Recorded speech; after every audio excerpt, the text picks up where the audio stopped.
I'm here with Kirsten Wise, who's the Mayor of Napier. Kia ora, Kirsten. Nice to see you. Kia ora, Andrew. Good to see you too. Yeah, so Kirsten, it's been a big year by any stretch of the imagination.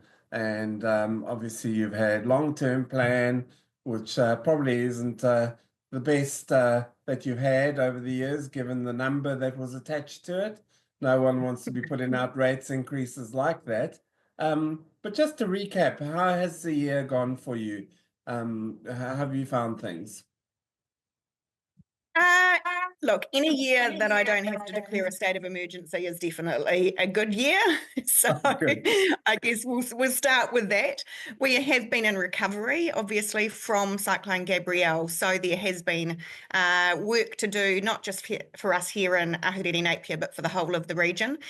So that's been one of our key areas of focus. And really, it's been a year of focusing on our infrastructure and actually getting on with a whole lot of projects that have been delayed previously, either because of the cyclone or because of COVID or because of our 2020 floods. So, in the whole scheme of things, it was actually a year of relative calm, and we were able to just crack on and get things done. But that rates increase, it must have stuck in the throat a little bit, having to go out and ask ratepayers to stump up that sort of money, especially during times like that. As a council, are you confident that you've done everything you can to keep rates down as much as possible, and also to control spending, and that, given you having to focus on the cyclone recovery? We're always looking at ways to find savings and to be more efficient. And we're working through our draft annual plan for next year at the moment and setting some pretty challenging targets for our chief executive in terms of identifying some cost savings for that. In saying that, here in Napier, we have historically underrated. Yeah. For 20 odd years, we had the lowest rates increases basically in the country for the councils of a similar size to us, and that's not sustainable. So that large rates increase in the year that's just gone really was a reflection of just trying to catch up in a lot of ways, as well as the recovery work and other projects that have been going on. But certainly, I'm not anticipating any time in the near future going out with a proposed rates increase anywhere near that. And we're certainly working as hard as we can to keep it as affordable for our community as we possibly can. And the infrastructure, obviously, you have said in the past that there was a bit of an underinvestment in the infrastructure. How's the focus on that going on now, and what's the plan going forward?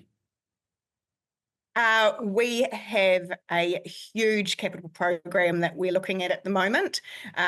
For example, if I look at next year, the 25-26, which is probably double what we have ever planned to do in a 12-month period before. There are some big projects in there, such as Te Aka and our civic precinct project, which will be obviously externally sort of resourced. So we won't be internally having to do a lot of work on that. And if it wasn't for that, there's no way we would ever be able to achieve that much work in a year. Another big component of that is the continued focus on our water infrastructure. We've got some very, very challenging timeframes from central government in terms of meeting the new regulatory requirements in that space. So yeah, it's definitely a huge focus for us.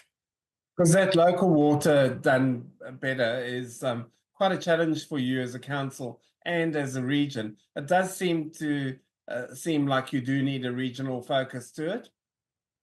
Well, that's certainly what we're looking at the moment. We've got a business case being prepared, which will come to all of the councils early in the new year, and that really does do some good analysis around what that regional model would look like.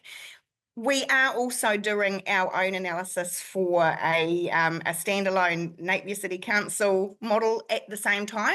We think it's important to compare what the two of those look like, and then absolutely will be going out to our community for consultation in the first half of next year. Now, one of the things that you were looking at in terms of sort of maximizing profits and creating revenue was a council controlled trade organization, is it CCTO? And you've set one up and that. How is that going? It's early days, but how's that going? So we are due for that to actually kick off in terms of being an entity of its own right from the 1st of July next year.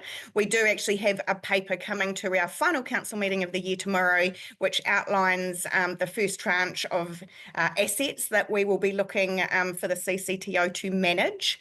So council will retain ownership, and the council-controlled trading organisation will manage those assets to maximise the profit that we make from them, so that can then offset our rates. So, we're looking to transfer the likes of Parklands, so that whole development, of the property there is really got a commercial focus, and we can maximise that. We're looking to transfer the bulk of our leasehold properties that we own, probably not all of them. We'll probably hold on to a few of the more strategic ones, our shares in the airport. So yeah, in total, it's around probably between $130 and $160 million worth of assets that we will have the CCTO managing, and just making sure that we can make as much profit out of them as we can.